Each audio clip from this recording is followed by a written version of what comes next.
What's up guys? Today I am so excited to tell you that we finally have our new engine build for the Silverado. Now I just need to figure out how I'm gonna get out of the truck. So I'm thinking our best bet to get that out is to use this plate right here. Now we're gonna have to take the top of the intake manifold off, but that's not gonna be that big a deal. I wasn't able to get the cherry picker tall enough to grab the pallet and everything, so we'll just go ahead and hook it to this plate and yank her out. All right, saved you guys all the boring part of taking the intake manifold off. She's nice and clean in here. Now we just need to remove the valley cover. Lift plate is on. Let's hope for the best.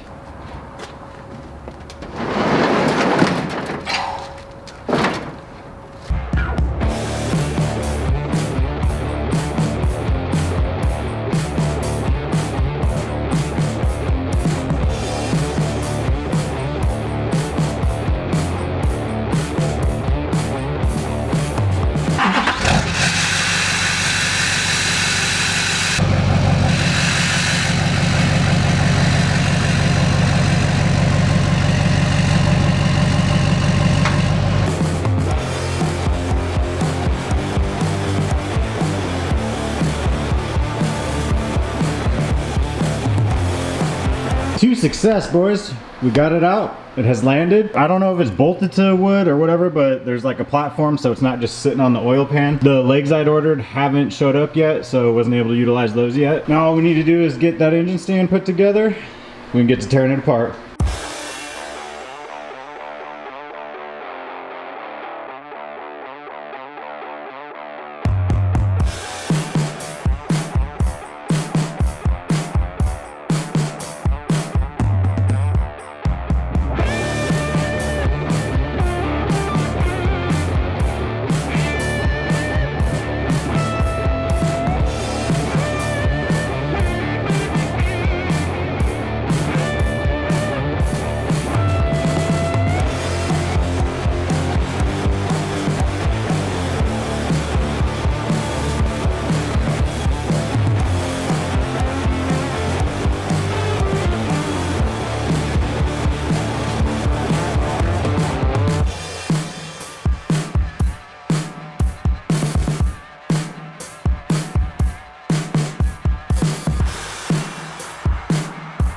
Bam! She is put together. That was not bad at all. The hardest part of the assembly was trying to keep it on the table. Other than that, I am very happy with how it went together.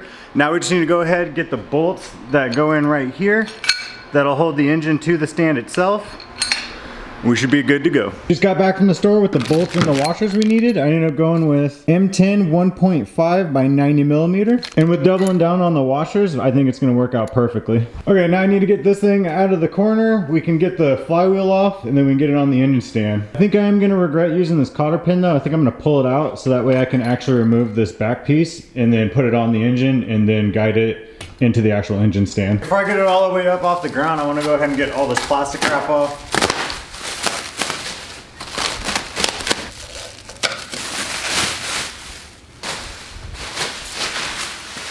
Now I just need to figure out how they mounted this wood to the actual engine itself. So I'm gonna get that figured out and then we can get the flywheel off and get it up onto the engine stand. It turns out the engine was just sitting on this piece of wood. I ended up giving it a whack real quick and it fell right off. So we're good to go on there. And I do apologize. I just realized that I've been calling this a flywheel. This is actually a flex plate. Go ahead and get the flex plate off and then we'll be good to go.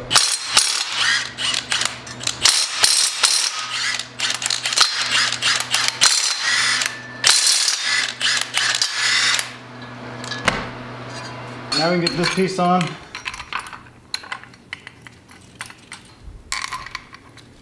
So I made sure to go through and clean the threads on all these because they're full of like grease and dirt and all that. So it should go in much smoother.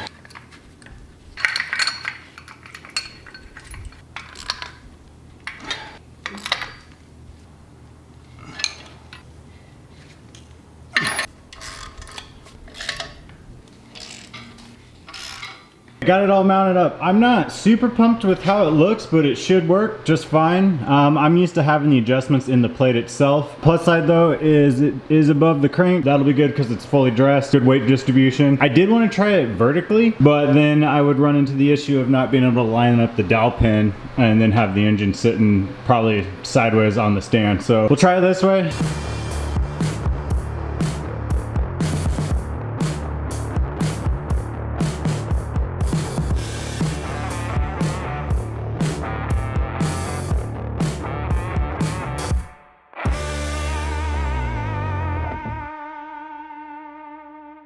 Oof, I hate that part, but everything's holding and it's looking good. Get a quick look at the crustiness.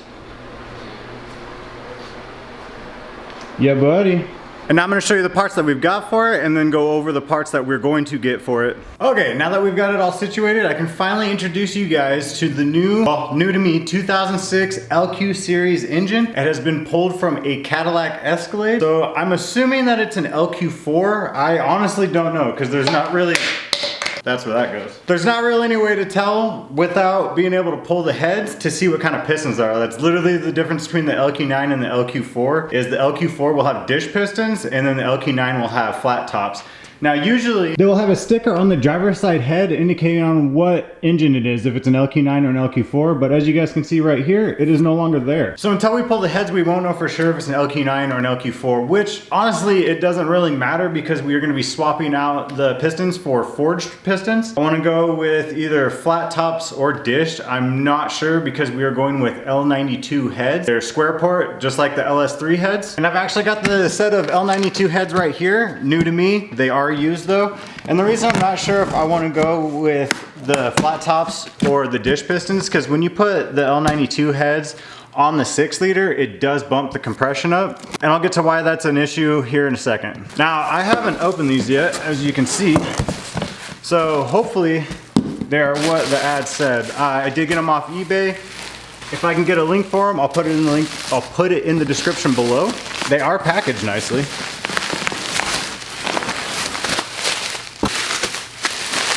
Wow, they really wrapped these. Okay, I got the first one and the second one.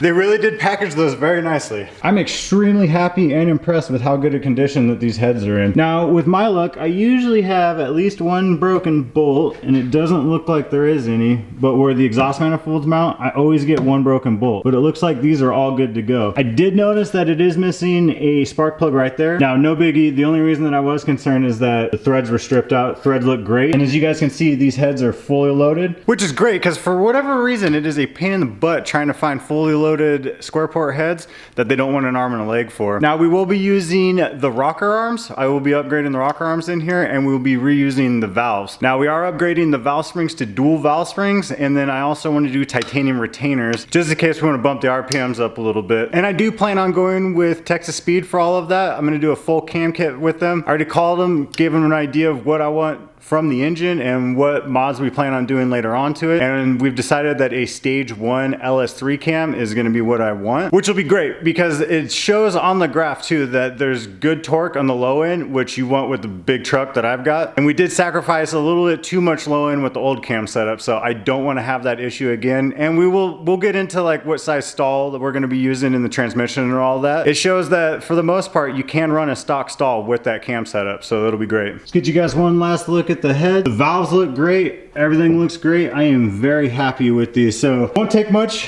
When I take them to the machine shop, I'll just get them cleaned up and then redeck the surface, and we should be good to go with these heads. Now for the part that I'm most excited to tell you guys about. We are LSA supercharging this engine. I am so pumped for this. I've wanted to do this for so long. We are not doing it right away though. We are going to get the engine in, get it broken in, get it tuned up, see how much power we can make on an NA setup, and then we will do the supercharger. But for the time being, I did pick up an L92 intake manifold until we are able to supercharge it. Came fully loaded with injectors, fuel rails, and throttle body. I don't think I'm going to be using these injectors though. I'm not sure because I've still got really good ones from the 5.3 build, which should work with this new engine. And then also I did want to note that when you're upgrading to this style throttle body, and you have an 07.5 or older truck, you will need an adapter that is called an X-Link. We'll get more into that in the future, but it just allows your wiring harness to actually communicate with the new throttle body. And I did just pull up the other intake manifold to give you guys a good comparison. Good size comparison here. Now this throttle body is an 87 millimeter and this one is a 78 millimeter, so a bit of a difference. I am debating on porting this like I did the other throttle body, but not sure because this is probably the throttle body that we will use on the supercharger, or we'll upgrade to an LS3, which is a 90 millimeter. And for those of you that weren't aware, the L92 is square port and the old style is cathedral port. So with all that being said, you guys kind of understand why I wasn't sure if I want to go with flat top or dish pistons on it. We are going forged, that is for sure. I do believe we are probably going to go with flat top though, because a little bit I've talked to tuners about it. If you go dish and you're not running a whole bunch of boost like on a turboed application, then you got to advance the timing way up, and I just don't want it to be a nightmare for the tuner, and I don't want to deal with that. So we're probably going to go with flat tops. I don't think those heads will bump the compression up too much, and as far as I know with superchargers, it's okay to have a little bit higher compression on it. Also, another thing I wanted to bring up, since this is a 2006, it has the Gen 4 connecting rods versus the Gen 3 connecting rods, and they're much larger than the Gen 3s. Now, the reason I bring this up is, should we go with forged connecting rods or just go ahead and run the Gen 4 since they're larger and just do ARP bolts in there? Because from what I understand, it's the RPMs that kill those rods. So I think if we have the ARP bolts, we should be good. Or since we're in there, should we just go ahead and do the forged connecting rods? Let me know in the comments below what you guys think, and then we'll go from there. Legit though, we're probably gonna go forged rods because I really wanna send this thing to the moon.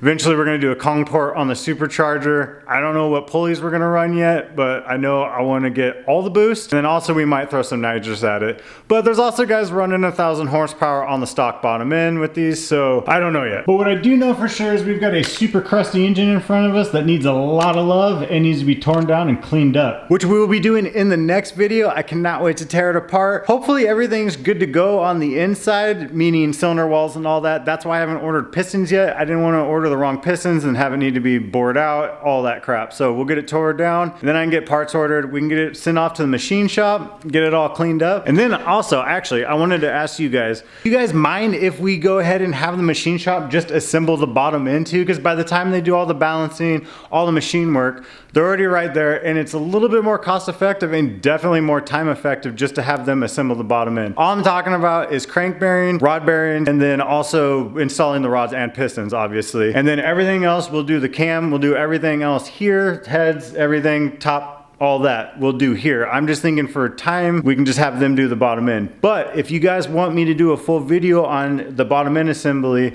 we can go ahead and get the tools and all that ordered up, and then I can do a video on that. We'll be doing more engines in the future. I just thinking more time right now because I just want to get that truck back on the road. But if you guys want to watch me build the bottom end, I will definitely do that for you guys. But that's enough talking for this video. I do apologize for talking you guys' ear off. I just got a lot of information and I want to get out to you guys. I am just super pumped for this build. I cannot wait to get it going. The next video, we're going to be tearing it down. We'll go over a little bit more things, and then future videos, obviously, we'll be talking about the built transmission that I want to go with, the stall, paint colors, headers, all that stuff. But for now, I just want to thank you guys so much for hanging in there. Thank you so much for joining me, and I hope you guys have a great night.